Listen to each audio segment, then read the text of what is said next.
وحدة هلالية شرسة اتلعبت إلى الماكر الغصير المكين إدواردو سادومبا اللي تقدم من على الناحية اليسرى ولمح بعين المحترف بعين الحريف تقدم محمد أحمد بشير بلعبة هلالية نموذجية تدرس وصل عن طريقها بالشا إلى شباك أكرم الهادي سليم وضع الهلال في المقدمة بأول أهداف المباراة.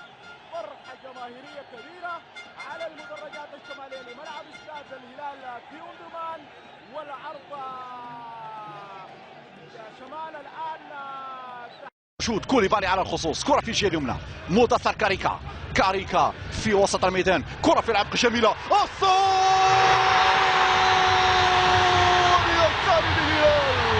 افرح يا زول، الكرة في الجول، افرح يا زول، الكرة في الجول، سيد البلد يسجل الثاني ويأكد انتصار الهلال في هذه المباراة. كرة في العمق مثالية جميلة والمتابعة من مهاجم الهلال الثاني، وفرحة ما بعد فرحة للأنصار هنا في ملعب الهلال. جماهير الإلترا الموج الأزرق حاضرة بقوة لمناصرة سيد البلد. نشاهدوا الكرة من جديد، بصمة من جانب كاريكا، يهيئة من اللاعب نعيم، والكرة في العمق كانت ذكية جدا، والمتابعة من محمد أحمد.